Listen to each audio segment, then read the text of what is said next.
So I work out of what we call the Care and Share Center, which is kind of like the home base for all of our social services. That's the pantry, that's the food bank camper program, that's the soup kitchen, our shelters, all of the family services apparatus operates out of this space.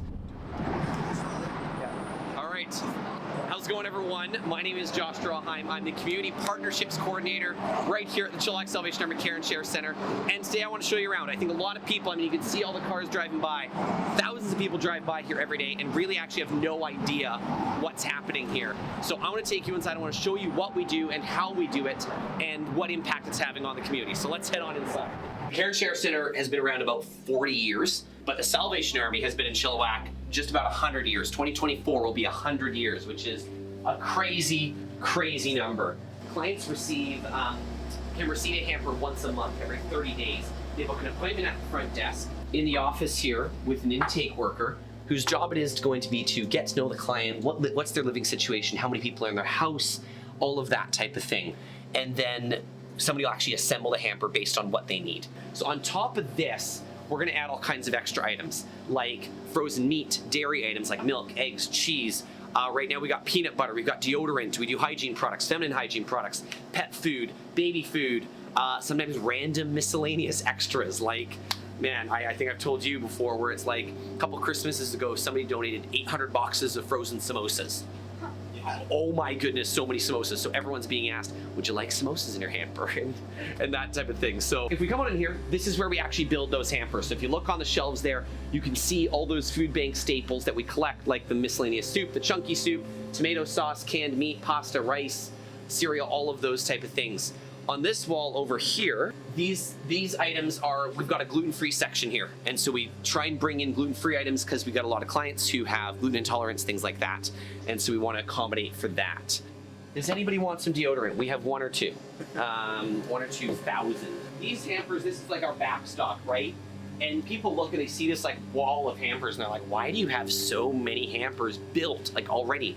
Can't you only do so many in a day? It's true. We can only do about 20-ish, 25 appointments in a day. But over the course of a month, about 400 people come to get a hamper here. But in addition to that, we have all these hampers here. These hampers are going out to other charities. We do hampers for about 12 to 15 other charities in Chilliwack where they've got their own clients. We build the hampers for their clients. They come and pick them up and deliver them to those clients. I mentioned we do about 400 hampers a month. Physically people come into the food bank. This has now eclipsed that. We now do 500 hampers a month to other charities. So that brings our total number of hampers up to 900. Plus, in addition to that, we are part of the Starfish Backpack program. So that's another 500 hampers a month coming from the food bank as well. So that brings your total like 1,400 hampers a month. This is about 70% of our food supply. And people come in here and they go, oh my goodness, there's so much food in here. What are you going to do with all of this? And the reality is it's actually not all for us. We are a food hub, which means we distribute food to other food banks across BC. The other question that I get asked a lot is how much is donated versus how much is purchased? And that's a great question because for a long time it was about 50-50. 50% was being donated and 50% we were purchasing. But now inflation has happened. And so the cost of goods has gone way, way, way up. In here right now, instead of it being 50-50, it's probably more like 70% purchased, 30% donated, versus last year when it would have been about 50-50. So this is the soup kitchen, or pardon me, this is the dining room for the soup kitchen. We do a soup kitchen lunch 5 days a week for anyone in the community who needs it. Generally speaking, about 100 people a day come to have lunch here. Soup, sandwich, salad, dessert, something like that. We try to keep it healthy, we try to keep it nutritious. In terms of demographics, it's generally speaking your homeless population that are coming to have lunch here, or people who are a little more transient.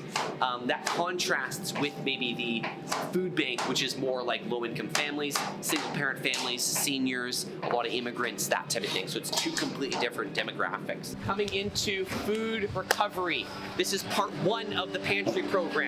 So this is where we sort through 6,000 to 8,000 pounds of excess from the grocery stores. Everything from fruits and veggies, dairy, deli, baked goods, frozen, you name it. If it's in a grocery store, it's coming here. Like I said, about 6,000 to 8,000 pounds a day. So this is the pantry. So in an hour's time, we will open these doors and people will come in and they will go grocery shopping and get whatever they need for the day. When we first opened this program, we were feeding about 50 to 60 people every single day. Now, 3 or 4 years later, we are serving over 300 people every single day. There's a huge difference between 50 people a day and 250 people a day. And this food is not going to be enough for them.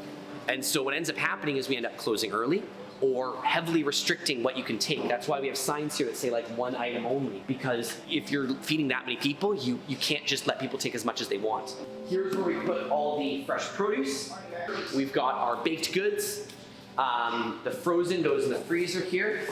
And then the 2 refrigerators here. One is for deli and the other is for dairy. They sign in at the front desk here. We take down what time they're arriving, their name, and how many people they're feeding. So it's very low barrier. And then they basically go shopping and get whatever they need for the day.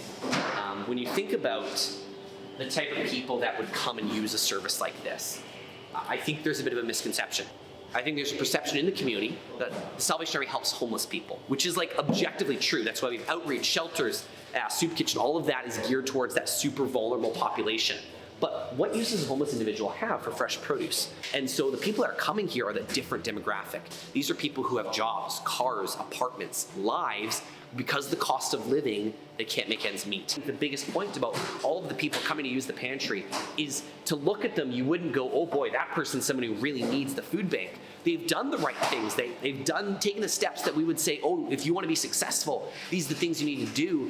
But because of where we live, it's not enough. Not all of it is amazing stuff, right? You look at some of these bananas and they're super brown and stuff like that, or stuff's molded or denty. Like, we try to pick out what we can, but the reality is not everything in here is pristine. Probably close to 10,000 people are being fed out of this program every month, which when you think about Chilliwack's total population is just under 100,000 people, that means just over 10% of Chilliwack's entire population is being fed out of this little hangar. That's insane. Which is, like, again, no one knows about it. Thousands of people drive by this place every day and have no idea how important this is to a demographic of people in our community that are completely invisible because they don't look the part.